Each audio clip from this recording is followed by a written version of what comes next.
Welcome to the Gearbox Podcast. I'm your host, Jimmy Purdy. On this podcast, we're not just exploring the latest trends and technologies in the automotive industry, we're also getting real about the journey. Yes, the bumpy road of mistakes and lessons learned hard along the way. This is the Gearbox Podcast. So where are you, Jimmy?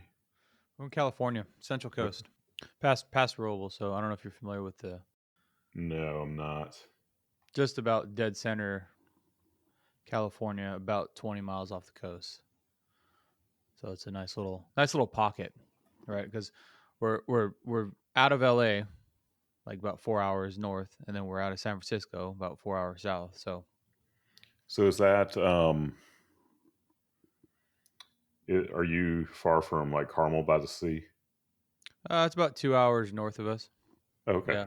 Yeah, Monterey, Carmel's that's pretty nice up there. Yeah. And then you get up into Santa Cruz, and it's not as nice. But if we go up Santa Cruz like that way, we'll go out into Felton, which is a little inland, right? Mm-hmm. That's where all the big, redwoods are, and yeah, I love that area too. So Yeah. we're pretty not rural, but we were rural when I was younger. In the last 10 years, it's like, oh my God, this place is a nightmare now. So many people, and they're building hotels on top of hotels on top of hotels. It's like, where are all these people coming from, man? I don't know. Yeah. We used to have the fair, we have a mid-state fair that comes right into our town, and we used to do the cattle drive, and they would actually take cows and like with horses on horseback and like, feed them all into the county fair. And about 2 years ago, they stopped that. I'm like, really? So We went out there early. Gosh, was it this year? I don't know. Is this year or last year? It all runs together at this point. But we took a road trip out to California and visited some clients and spent some time out there in Monterey and in Carmel by the Sea.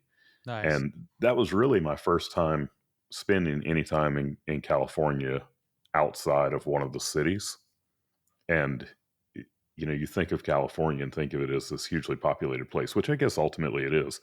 But between those cities, I mean, there's a lot of rural California. It's just not what I've thought of. You definitely found a good spot to go to.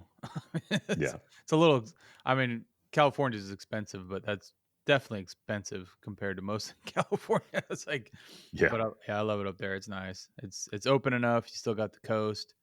We're just off the coast a little bit, but it takes maybe 15 minutes and we're at the ocean. So I can't complain too much.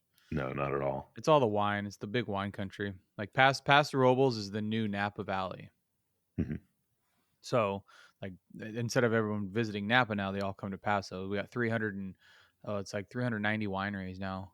Wow. In our small town of 30,000 people. It's like, if you like drinking, it's the place to be. But it's like, oh man, is there anything else to do but just drink all day? Damn. Yeah. Yeah. Earlier this year, I went out to Colorado and went through the hill country of Texas, and there's a lot of wineries there. Yeah. And I'm driving down this highway, and I mean, it was just miles and miles where it was nothing but one winery after another. And I mean, these things, half of them were theme parks, with all kind of stuff set up for like kids, which you wouldn't think about kids and wineries, but they made them into tourist attractions, and it was I never knew that there were so many. Yeah, and it's such a popular, I don't know, what do you call it? It's almost like a cult. Yeah. Yeah, for sure.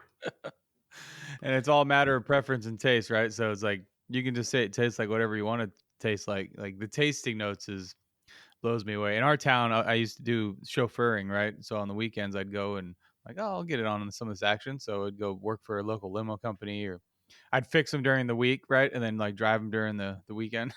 Mm-hmm. So drive around with 2 feet, make sure I get a brake job out of it the next week. No. But you drive around as a chauffeur, right? And you get into the industry and you start learning like people that are doing the tasting notes. You start kind of get behind the veil a little bit, and you're like, oh, I get it. This is all just all right. I get why I don't like it very much, Yeah. but Yeah. whatever. Take advantage of what you can, you know. People come out here and spend $1,000 to drive around and wine taste. It's like, all right, if that's what you want to do. Hmm. Yeah, you had a pretty good road trip, huh? That looked like it was fun. I was following you on Facebook and It been all over the was. place, huh? It was. I took off by myself. It was supposed to be a 19-day trip, and I very much enjoyed it. But I think I was around day 11, and it was like, okay, I'm not made to do this by myself. Uh, and it was kind of that Forrest Gump moment where it was like, I think I'll go home now, and that's exactly what I did. But it was a great trip. Spending some time up in the Texas Hill Country with all those clear rivers, and then getting into Colorado, going into the San Juan Mountains, which is like one of my favorite areas in the world. And went and visited Darren Barney. I don't know if you know Darren or not, but No. he's a shop owner, and he's one of my clients. But he owns Elite Worldwide, the coaching company. Oh, okay. Yeah, Yeah, I'm familiar with that. so he's big into off roading. His shop is an off road shop, and he's been doing it his entire life. And we went out there and got way back in the mountains. That was just a good time. That's awesome. Yeah, That's cool when you can make connections across the country like that. yep, It's like, hey, I'm in the neck of your across the country, but know somebody here and there and everywhere. this industry does that though. Yeah, I see so many of my friends in the industry that when they're traveling, they're stopping in on other shops and visiting other shop owners and everything. And it's just, they I don't call know. it It's, 7 degrees of separation. Is that right? Something yeah, like that. Yeah. yeah, Yeah. So I mean, we were just in Alaska, and that's what we were doing up there, visiting a shop. And it's like, I mean, they're everywhere, right? You can't. I yeah, mean, everybody has a car in every part of the country, and they all need to be fixed. So, hmm, and hopefully, there's a good shop in that area because it's the ones that I want to know. I yeah, want to know the decent ones, right? The ones that are actually trying to better the industry and make it better. It's like, so you're always going to find somebody. So that's cool. And yeah. you started out as a technician, right? Is that I did. I was a Mercedes tech, Mercedes dealer tech. interesting? Started out in Baton Rouge. Um, when Kim and I got married, we headed up to Raleigh, North Carolina. Literally left our wedding in a U-Haul and moved to Raleigh. Went to work for the dealer there, and became their diagnostic tech. Um, one of What was the push to move up to North Carolina from Baton Rouge? We were just looking for a change. We're from rural Louisiana, a small town called Hammond, which is where we live now again. But at that time, there was just nothing in Hammond for a young couple, who was looking to like build a life. And we ended up there. I met another tech through the Mercedes school in Jacksonville, Florida, and he was like one of the only people I ever met who talked about how great the dealership he worked for was. And I was like, okay, I need to come check this out. And they were hiring. So I ended up going home from Mercedes school, flew out there that weekend, checked it out. They made me a job offer. I accepted, came back to Louisiana, put in my notice, and they the dealership in Louisiana ended up making me quite the offer to stay. So I ended up staying. And then a year later, Kim and I were getting married, and we were like, you know what? It's time for a change. And honestly, it's the best thing that we ever did because, we got to get away from the status quo and see, what else there was to life, moving from rural Louisiana to the Research Triangle Park. Big difference, Yeah, I can only big, imagine. Yeah. a difference in mentality and everything. And I can't imagine the difference in our life had we not done that. Yeah, it's the big moves that make the big changes, I guess, right? Yeah. Yeah. And just seeing what else is out there. Kim and I travel so much, and we have a lot of friends in the area that we're in now that are involved in local government and different organizations and everything. And we'll see something cool that, another area of the country is doing. And we'll send pictures back to that friend or whatever. And some of these people just never travel. They never get outside of their own town to see what the possibilities are. So it really opens your mind up to so many things when you have a big change in your life like that. It's hard to extrapolate it, right? It's hard to put it into words. It is. What happens when you just traveling, right? Just going from state to state, or Yeah. meeting people from different areas. Like some of it kind of I think for me it almost dampens it a little bit, where you think it's going to be like this grandeur thing and it's not. Yeah. And so it allows you to kind of focus more, oh, well, it's really on myself to make what I got better, right? Rather than thinking the grass is greener. I don't know. That was my kind of epiphany when you start moving around all over doing traveling. It's like, oh, everyone's got the same problems everywhere. Like there is no like, I'm going to move to freaking Tennessee. My life's going to magically get better. But for some Yeah. people, it works that way, I guess. Well, I mean, most of your problems are created by yourself and things By the internally, guy and in you the just mirror. take them with you. Yeah. You know. Isn't that the truth, man? Like, Yeah. if more could just understand that, right? Yeah. But then again, if you lose that thought, then you think there's nothing you can do to fix it. 'Cause you're like, some people need that motivation. Yeah.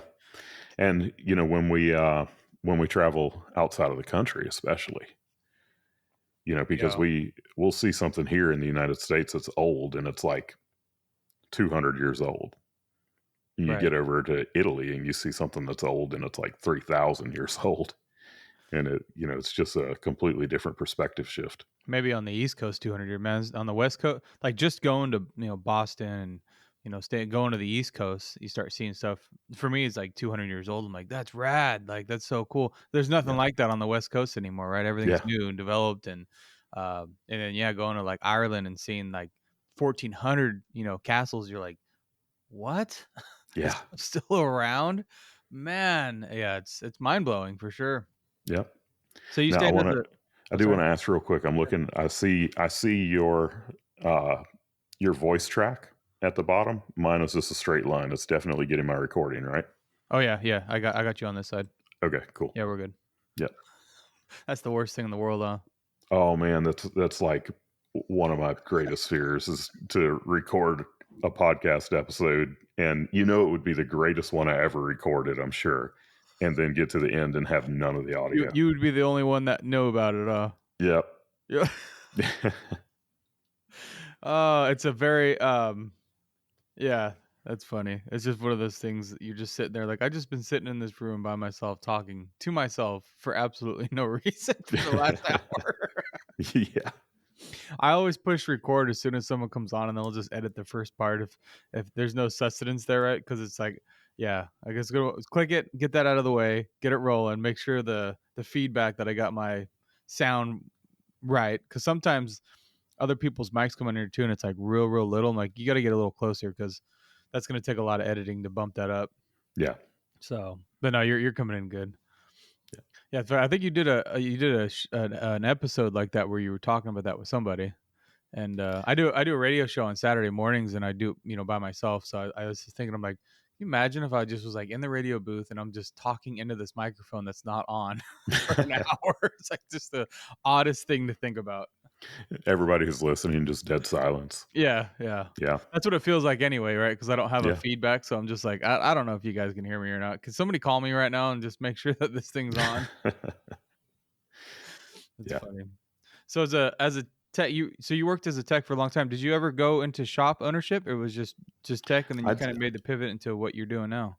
I did. I owned 3 shops in the Raleigh area at different times. I owned 2 of them at once, but I had my first shop, which was a Mercedes only shop, and then we moved from Raleigh to a suburb of Raleigh called Apex, and we moved from an absolute dump to being in the wealthiest zip code in North Carolina, and that was such a big change, when we did that. And then for a while, I opened an additional shop back in the Raleigh area in North Raleigh, and realized that I'm one of those people that I cannot chase 2 rabbits. These people who are like MSOs, are even even more, the ones that own multiple types of business of, multiple businesses of different types. Mm. I don't know how they do it. And I'm incredibly ADD, like, actually diagnosed, not just entrepreneur ADD cool, kind of thing. Yeah. Is like I'm The because true medical diagnosis, got the whole yeah, paperwork and everything. and I can't do it. I can't focus on two businesses at once. I have to do one thing and put all of my focus into that, because otherwise everything that I have my hands in is gonna self-destruct. So I did that for a while, and I had 20,000 square feet in my shop in Apex. So I ended up just taking everything from the shop that I had opened up in Raleigh, bringing it back over to the shop in Apex and expanding that shop. And that ended up being a really good thing for us when we did that.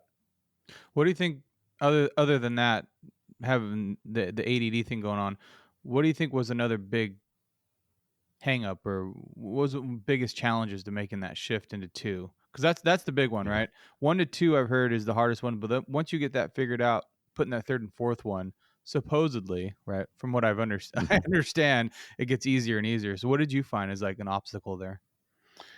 You know, I don't really know. Um, I have never been like the best business person in the world, and it's something that I have to work at incredibly hard. When I was a technician, you could just hand me a stack of repair orders and line the cars up, and I didn't even have to think about what I was doing. I mean, obviously there's thought that goes into the diagnostic process and all of that, but it came so naturally to me. Whereas the business side of things did not come naturally to me at all.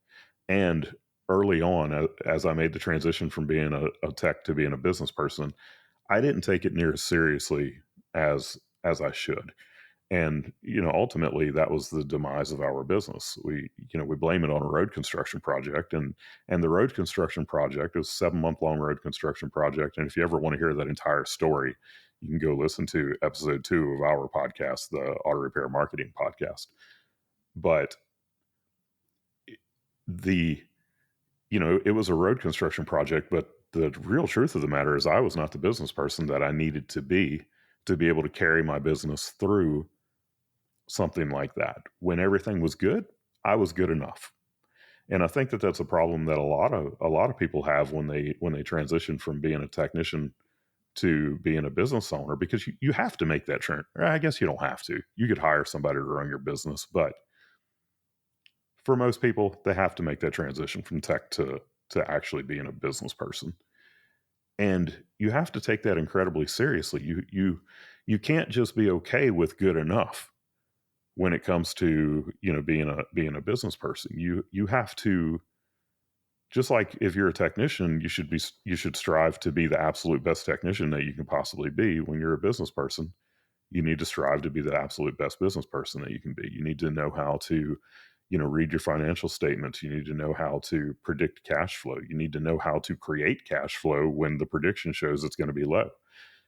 There's so much that you have to be able to do that you never learn how to do when business is just good, out of the gate. And 2003, well, 2002, when I opened the business, to 2007, man, anybody could run a business at that time. I mean, that's when they were just giving money away, essentially, which led to the 2008, when everything just kind of went to hell. And that is where I found the weaknesses of who I was as a business person.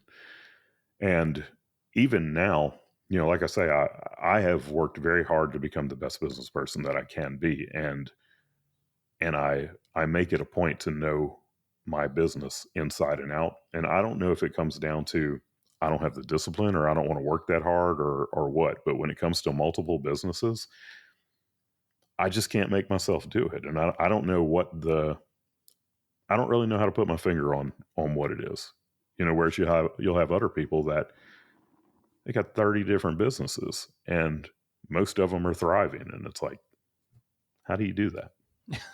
Like, I mean, you definitely nailed a lot of that, right? And a lot of the stuff speaking straight to me as far as like my own personal growth. And I think for anyone listening too, when you make that transition from tech to shop owner, they just don't take it seriously enough, right? Yep. They usually buy it from their old boss, and they think they can do it better, and they're like, this will be easy. All I got Yeah. to do is fix cars, right? And then they put that other stuff. Oh, the dealing with the customers, that's no problem. I can deal with that. Oh, that's definitely a big problem. Yeah. One of the big things for me I've been thinking about lately is how all those different aspects are all jobs in their own. Hmm. Like marketing, right? Yeah. Marketing is like that's a job all on its own, right? Hmm. Managing people, HR, it's another job. And so you have and they I think it's thrown around loosely. You have to wear all the hats. Oh, I'll Yeah. just put another hat on. And it makes it sound easy, makes it sound like you shouldn't really care about it. Oh, I just grab a hat off the rack and walk out my office door, and now I'm the manager today. And now it's like, but it's so much more than that, Hmm. because you have to fight this internal thing, right? So we're part of the institute. We have a coaching, and we have a coach, and we're all about looking about numbers every month and making sure that we're staying where we need to stay, making sure that we have allocate so much for marketing, we allocate so much for A, B, C, and D, right? And then making sure that we have a proper return on investment, right? And Yeah. it's like, well, don't spend money on a piece of equipment or a tool or an employee or whatever you're doing for marketing. Make sure you get your ROI on it. But there's a lot of stuff that you need. You ever read the E Myth, Yeah. right? And First business book I ever read. so the whole thing with like having the manager and the entrepreneur and the technician, right? And you literally have to fight these two people in your own mind, right? Because like the Hmm. manager needs to manage the cash, but the entrepreneur be like, you know what, we need to give away a bunch of oil changes this month. I'm not saying do that, but I'm saying Yeah. like as a marketing ploy, like, right? But the other side of your brain's like, wait, that doesn't make us any money, right? And then the coach is screaming at us, you can't give away stuff like that, like, Hmm. but it works, right? And you see other shops doing it, and it's like it brings in, and then how much is that worth, right? Yeah. Or talking about doing like warranty work, or having an upset customer and giving them their money back, and say it's like $150 or $200 or $300 or something, right? Hmm. And you just want to fight it tooth and nail because your ego won't let it go, because it'll screw your books up, right? So you're like, fight this, and then meanwhile you don't give them their money back. You just lost 10 customers because of that. Yeah. And how much does it take for each of those customers to come into to get them into your shop, right? So it's just that kind of stuff that I've really been thinking about lately. It just it goes against the grain of like trying to be so black and white with running a business. There's so much gray in there, and it's like, oh man, there's so much I don't know. When you have to be able to look at all of it. You can't look at just the one piece of it. In the example that you gave, it's like, okay, well, what is that going to do to my profit margin when I give that person, the $300 reimbursement or whatever? And you don't think about the lifetime value of that customer, the raving fan that you can, because you can create a raving fan out of a comeback. I mean, I've done it many, many times, because people don't expect people to be perfect. What they care about is how you handle it when you are imperfect. And you can create a raving fan out of a bad situation. And we don't, we may not see that part. And then we may not look at it and say, well, how many people did that person refer to us? Or how many people, do they know that they potentially might refer to us in the future? And sometimes you have to make that difficult decision. And you should always make the right decision, whatever it is. But sometimes you have to make that difficult decision, and that difficult decision is going to make you way more money than you're going to lose just by doing the right thing.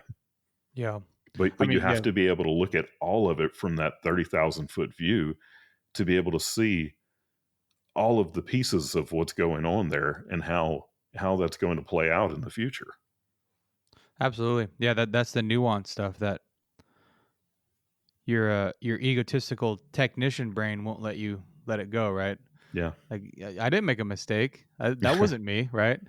Meanwhile, you got the other voices in your head saying maybe you should give them their money back, and you're fighting yourself, and it's just it's all for not. And you look at the whole situation. How long have I spent debating or arguing or whatever you want to call it with this customer, right, about this situation, right? Yeah.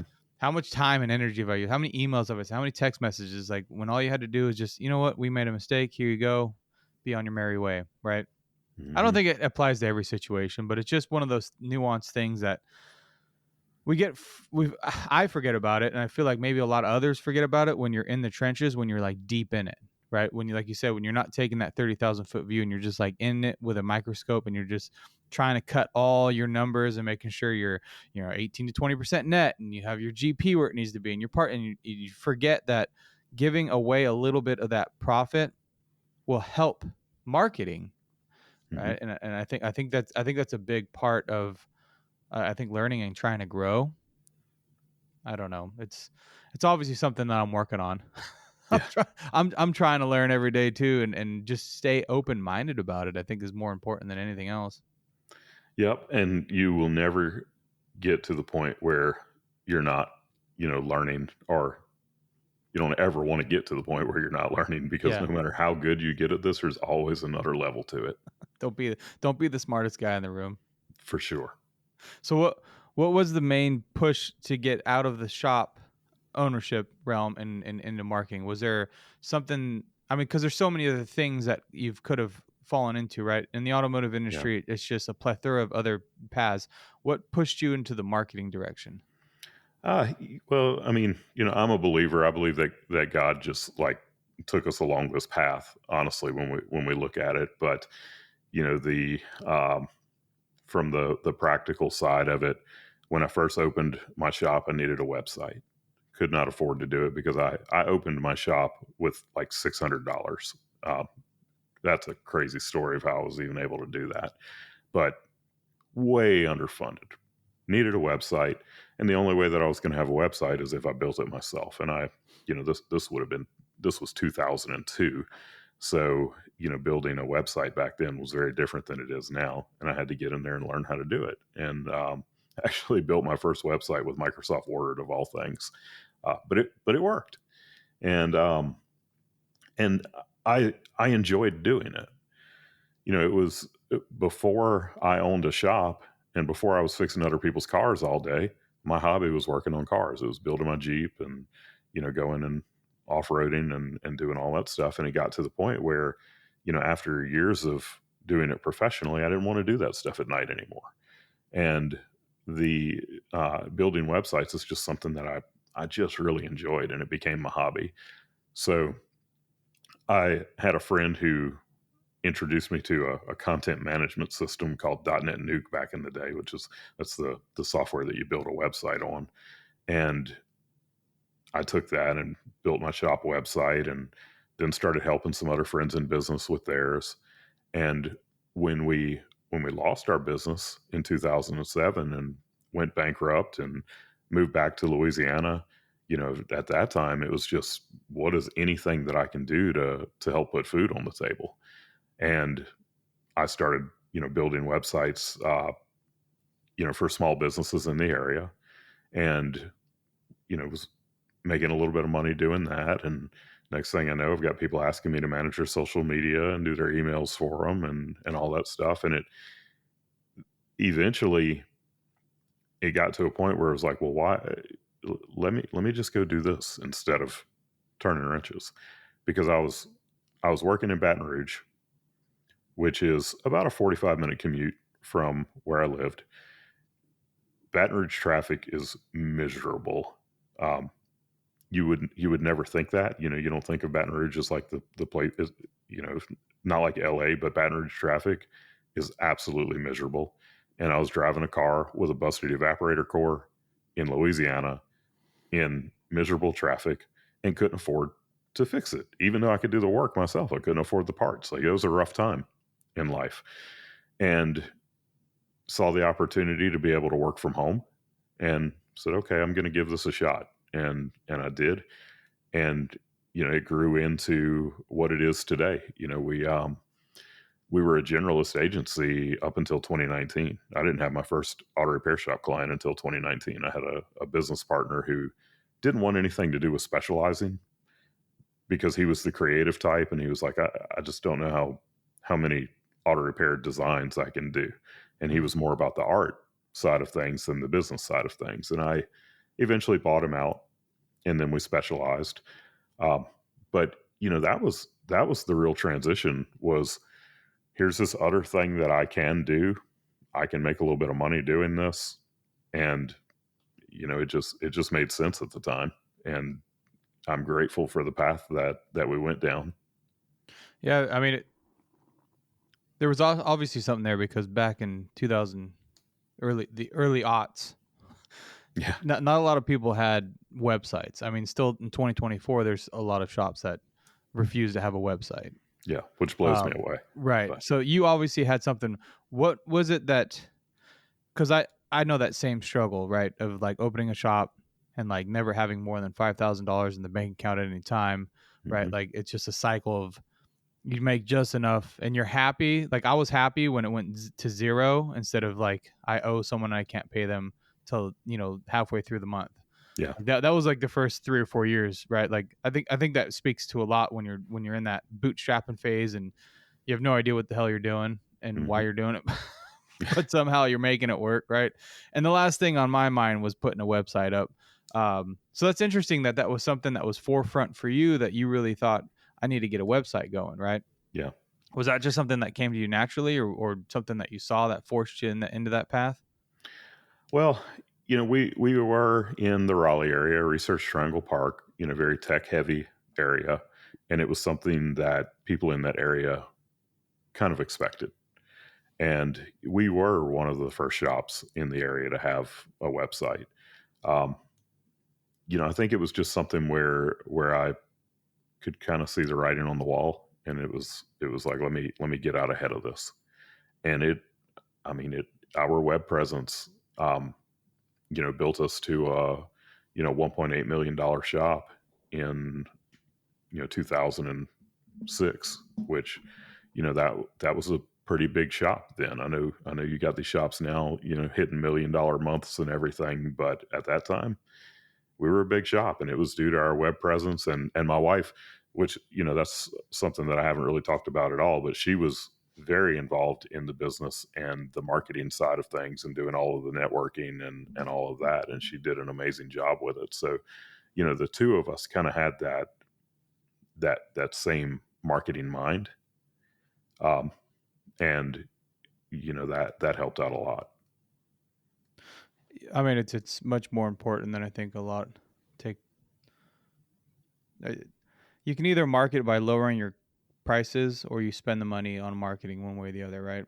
And Yeah. I feel like the discount services is one way a lot of shops run to try to keep the marketing going, right? And they think they're doing Hmm. everyone a service and they're helping out because they're not charging appropriately, and it makes it really difficult, to, I guess, compete with that. Like I hate to call it competition, but it is. I mean, at the end of the day, that's what we're all doing, right? We're all just trying to fix the cars. And I mean, I like to collaborate. Like I like to Yeah. come with other shops and we all kind of come together. We're not calling it price fixing. That's not what it is. Hmm. We're not price fixing, but Yeah. but getting on the same page and trying to keep our margins the same and know we're allocating so much, and we're selling a service. We're not selling a price. I think that's the big takeaway, right, for me. Yeah. Well, one of the big issues is that only about 20%, which is estimated about 20% of the shops are actually involved at an industry level and and understand what it is that you were just talking about. And those 80% that are out there, that they're not building a business that will ever truly become anything significant. They've built themselves a job. Well, they are the ones that keep auto repair as a commodity. And and it's a shame, because auto repair is not something that should be commoditized. This is a profession that takes incredibly smart people to to do the type of work that they're doing. But you've got other people that are just charging insanely low prices. I talk about this all the time. You got other professions out there like plumbers and HVAC, for example, that are charging way more hourly than most auto repair shops. The only investment that they have, everything fits inside of a van. and you're competing against shops that in some cases have, $1 million, multi-million-dollar real estate with, $100,000 alignment machines, $10,000, like multiple $10,000 diagnostic tools, hundreds of thousands of dollars worth of equipment. And the technology is literally changing every day, that are charging less than people who are putting pipes together that work the same basic way that it did when the Romans built the aqueducts. And it just doesn't make sense. But until that other 80% of the industry decides that they're in a respectable profession and that they're going to charge accordingly for that, the ones who are on the top of the industry are going to, they're going to pay the price for that somewhat. That's very true. And I mean, I agree. And I hate bringing that up because there's no negative connotation about plumbers or HVAC, right? Like Yeah. all blue collar, like we need everybody. Like they have a skilled trade they conduct as well. But I mean, when you talk about HVAC, they come in, they just rip out all your old stuff and they install new stuff, right? Hmm. You talk about someone coming and put a hot water heater in, right? It's important. Yeah. You don't want it to leak. You want to make sure you have water and you have electrical, right?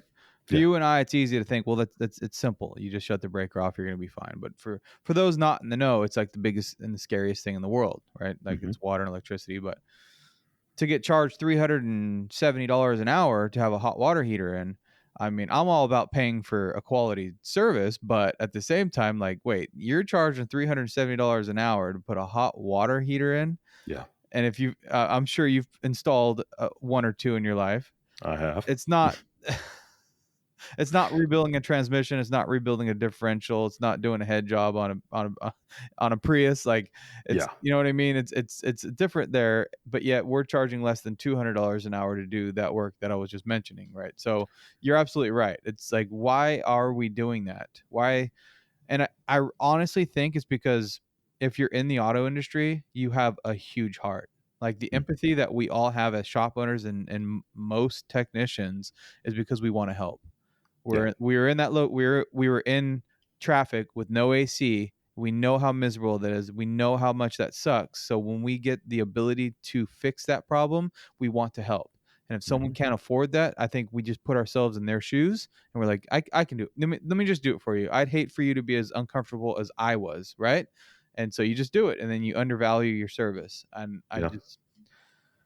it's hard to get upset over something like that, but at the same time, it's not the right thing to do, you know? Yeah. Yeah. I mean, for the industry to grow, it's got to change.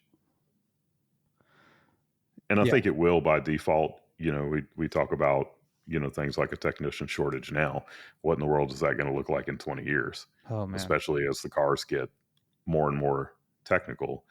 It will absolutely shift the industry to where only people of a certain level are going to be able to remain in business.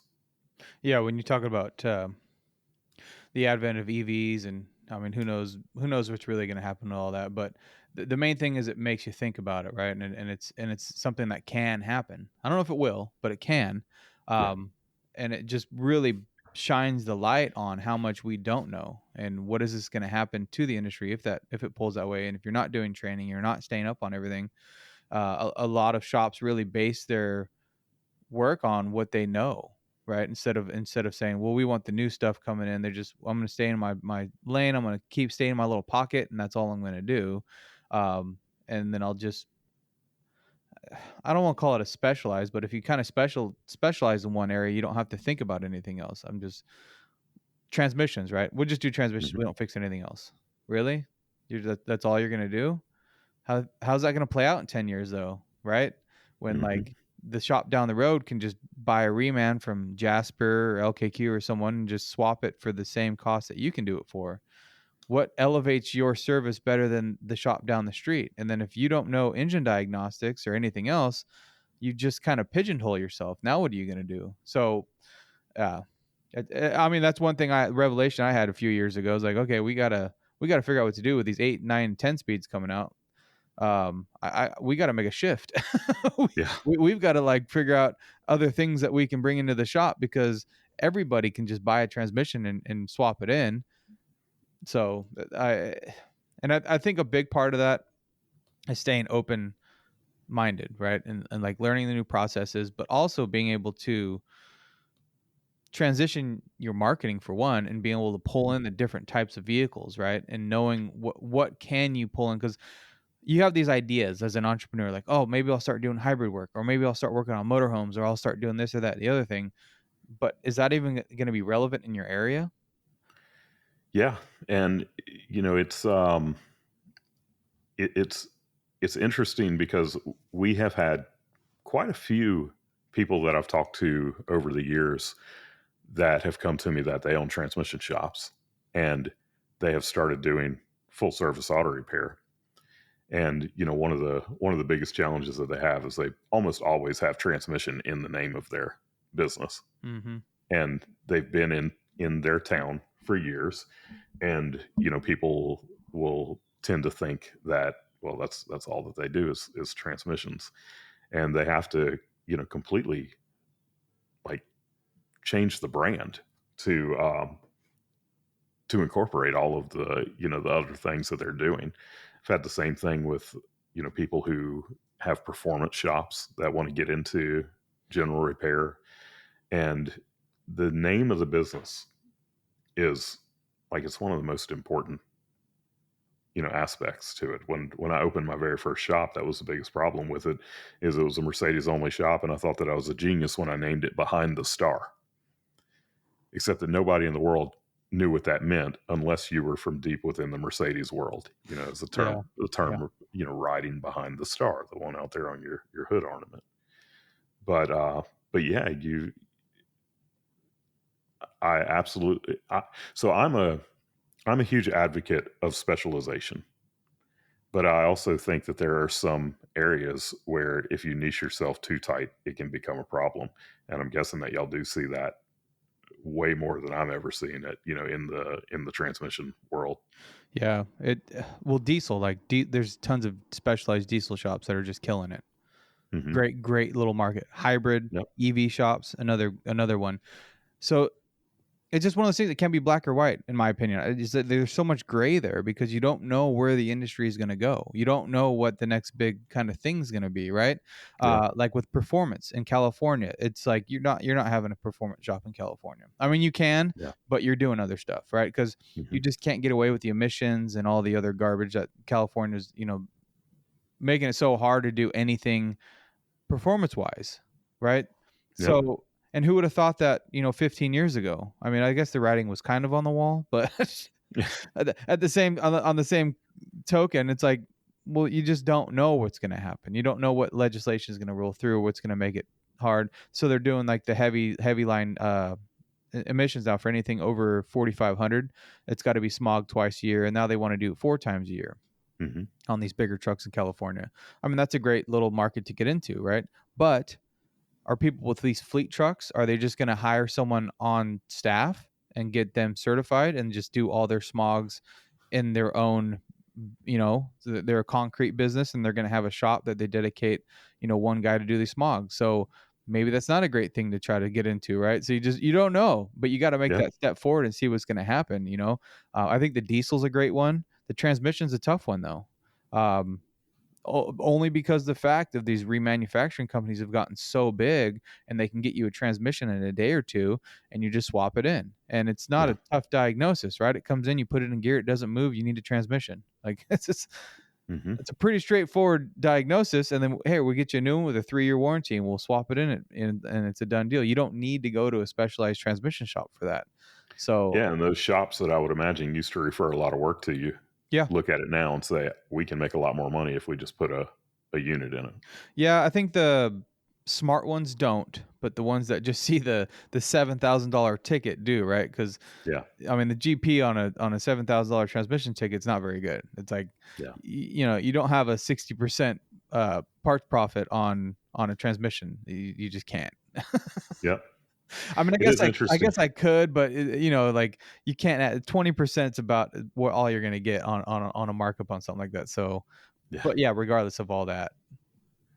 It is interesting what you were saying about California and how, who would have thought that California would keep you from, doing the performance, modifications, because Right. gosh, when I was a teenager growing up and, reading all of the hot rod magazines and all of that, California was the hotbed for, I mean, they were where everything started, That's right. the lifted trucks, the lowered trucks, the hot rods, all of that stuff. And now they are doing absolutely everything they can to keep you from enjoying that type of hobby.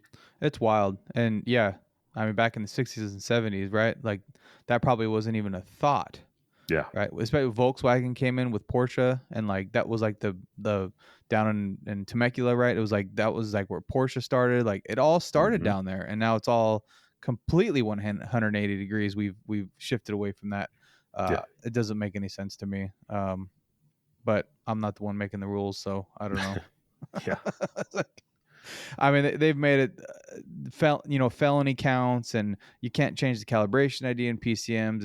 It's not even worth it, right? Yeah. And then they're looking at pulling people over with modified systems, right? And then finding that shop, right? So they're taking guys off the road and saying, hey, where'd you get this work done? And then they're incentivizing them. Hey, let what shop did this work for you? And then they go to the shop and then put them in jail. Like you Hmm. put these people in jail. That's wild. That's a little extreme, I think.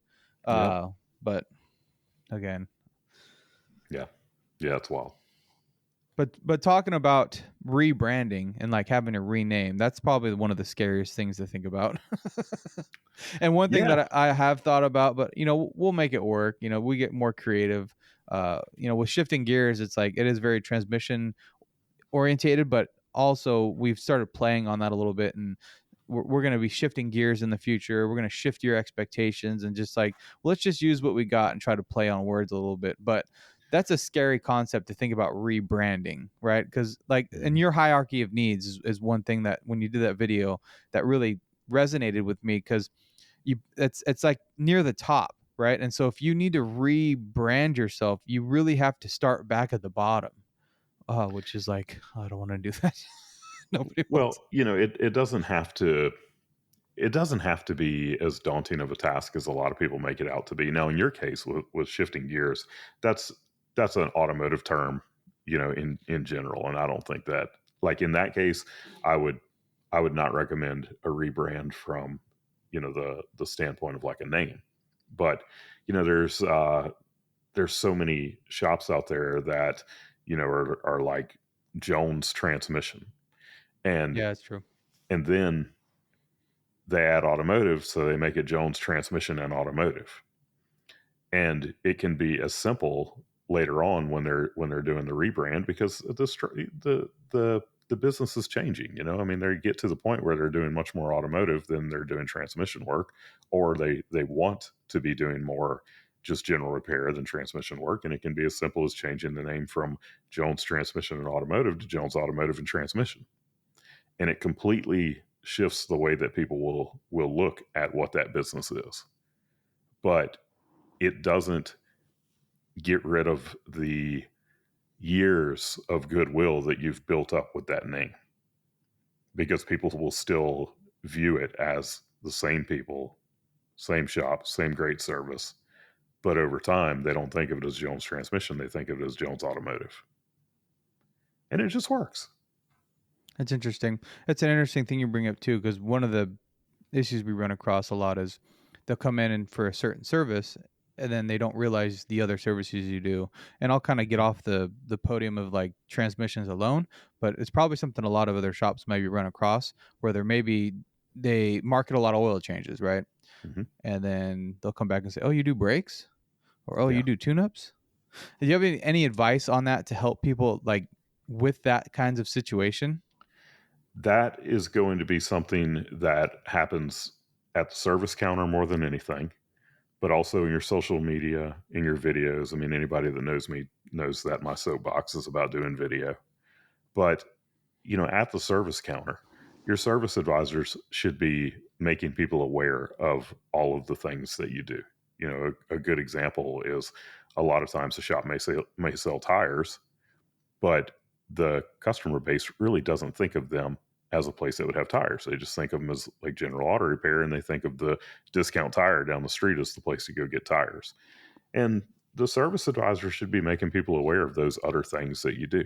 It's, hey, just wanted to let you know at the point that you need tires, we do that. So please think of us, or, that we do alignments. You know, in the case of the shop that, is a transmission shop that does automotive, man, anytime that somebody comes in, when you need general, just various repairs on your car, please think of us. We do that as well. Just having those conversations, and then, sharing the various types of repairs that you're doing on social, um, in in all of your marketing. But that service counter is really the place where it happens and is the most effective. Yeah. It's almost the hardest too, though, for a lot that are busy, right? It's hard to keep that conversation under 3 minutes and get out everything you want to get out, and Yeah. then get on to the next client in line. And Well, the biggest problem there is a lot of shop owners, um, they don't give as much value to the service advisor role as there should be, and they have not enough service advisors in their business. You got a shop with 3 or 4 technicians, you should have 2 service advisors. Um, I had Rena Rennebaum on my podcast a while back, and that's what she does, is she trains service advisors.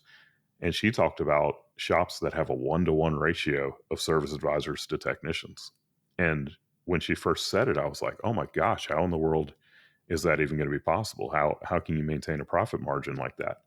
But as we talked, it became so clear to me that if I had a shop right now, I would be working towards getting to that place where you have that 1-to-1 advisor to technician ratio, because the the the money is made in the shop when the service advisor can spend the time that they need to with the client and create those great customer experiences, writing up every single thing that ever, is found on the inspection.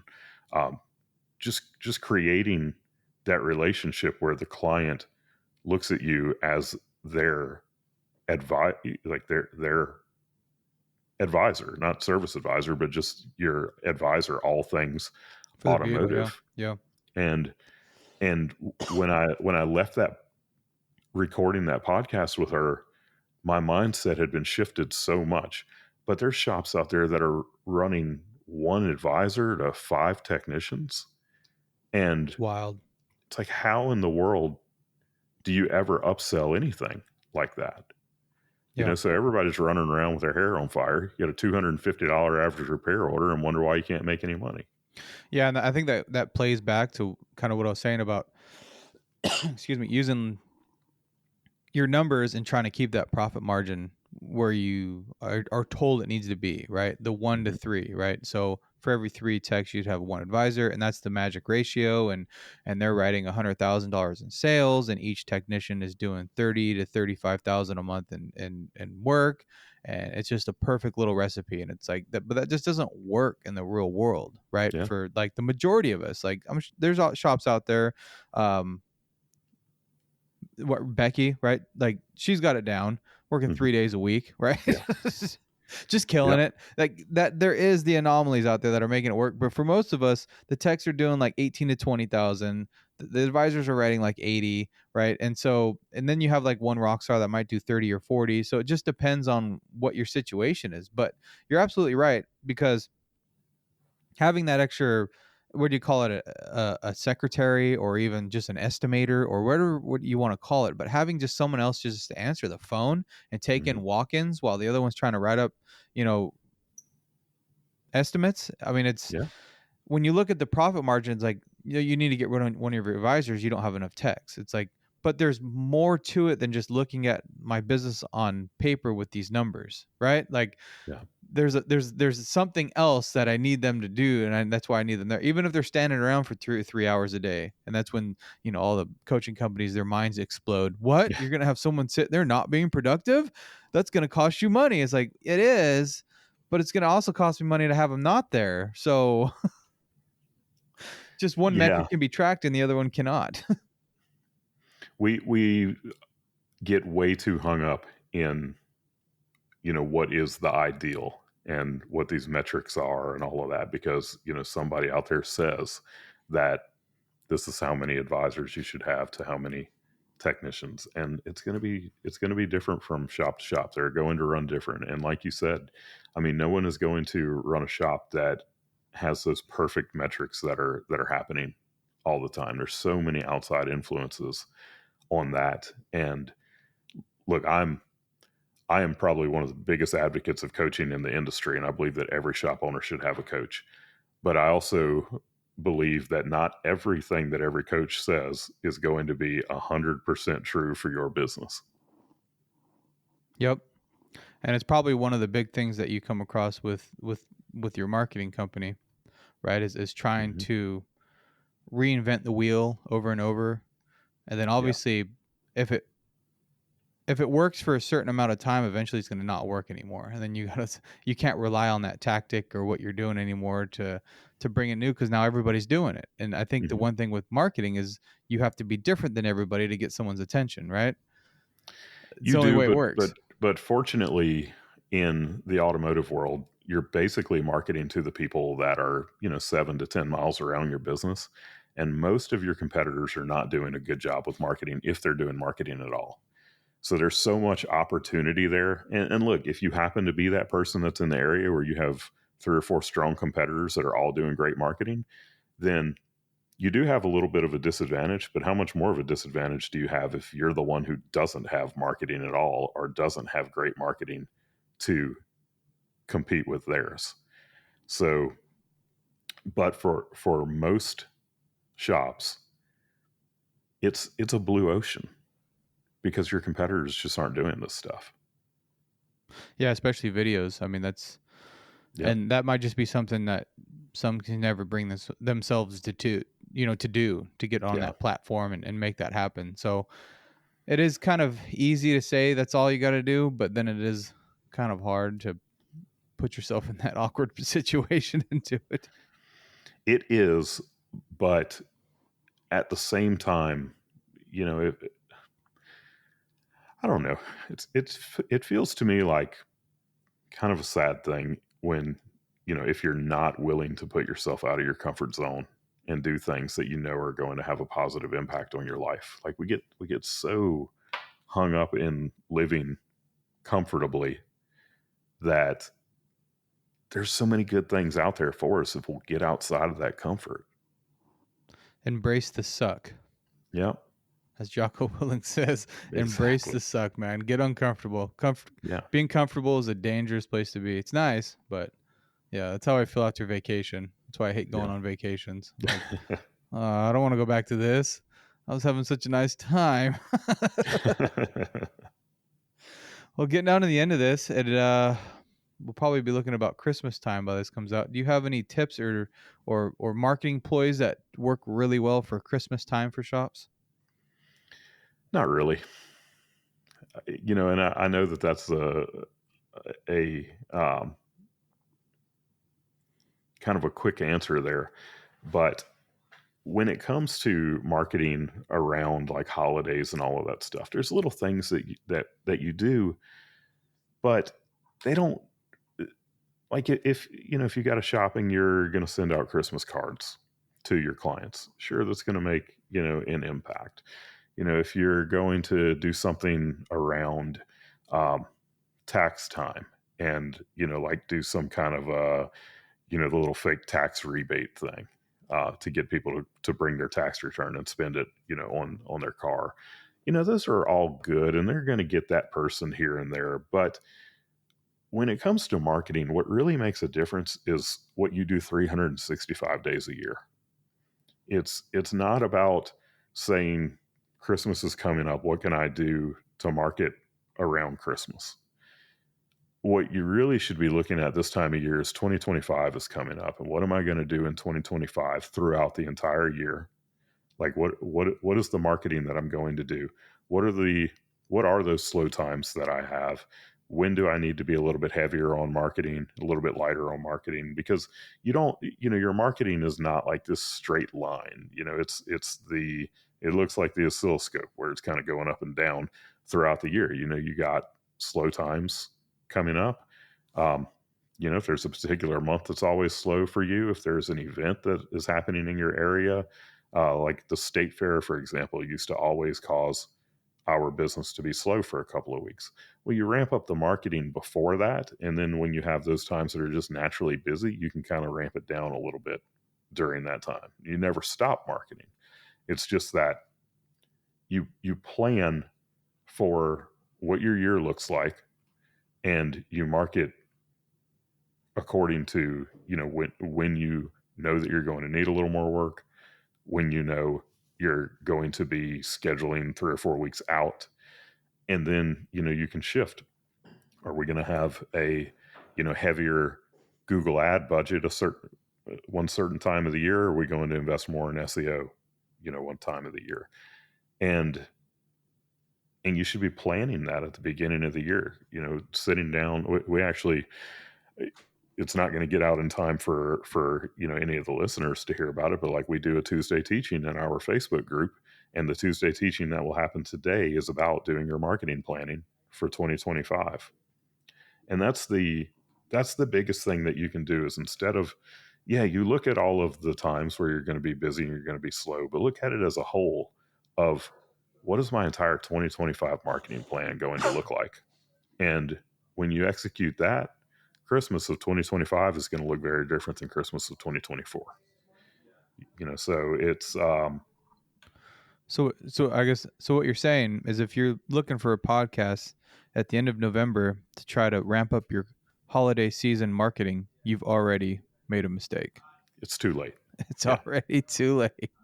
It's Yeah. very well said. Yes.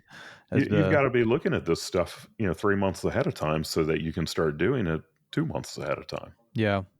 I think that's the hardest thing to wrap your head around when it comes to marketing, especially when you're new, because you do not have your own history, right? Like, you don't know when you're going to be slow, when you're going to be busy, right? And Yeah. so I think you get stuck in that rut too, where you're just kind of like, you do these little things and then they work in that first year, and you're like, oh, I'm a marketing genius, and then you and then you just do it the next year and the next year, and then you're like, it's not working anymore, right? And you're trying to play it on the back end, right, instead of playing it in the front end. And this is the first year for us. We have set up a 2025 marketing plan, and I just did it a month ago. I'm like, Awesome. and I have enough data where I know, well, I mean, who knows what's really going to happen, but like, you kind of get an idea of the highs and the lows, and then you're like, my Christmas card should already be done by January for January 20 or for 2025, right? So they're already going out, and I don't have to think twice about it. Yeah. And it makes it a lot easier, right? It's a daunting task. It's very, very daunting. You're like, how the hell am I supposed to know what's going to happen in the next year, right? Well, just make a guess.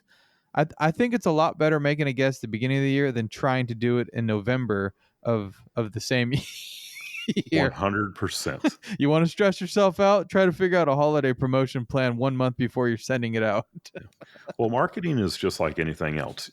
The more that you do it, the more that you plan for it, the better you get at it. Your first year's marketing plan, you're going to miss the mark, but it's still going to make a positive impact on your business if you're doing things now, that you weren't going to do before. Like, there is no perfect, there's no perfection in marketing. It is make the best judgment calls that you can, and then just go execute. That is the biggest place where people make a mistake, is by not executing on it. And I think that's with everything in life. Or just hire a company and have shop marketing pros do it for you. Yeah, and I mean, that's always a great option to do that. But there's also, and I always like to stress this, because we love working with shops that are like the best of the best. We love working with the shops that they're not just satisfied with the marketing that we're doing, but they go do the things in addition that we can't do. They're going to the BNI group, they're going to the Chamber of Commerce, they're doing, they're hosting events in their shop. Like, they're doing the stuff that we can't do for them, because when they do that, it makes what we do more effective. And what we do makes what they're doing more effective.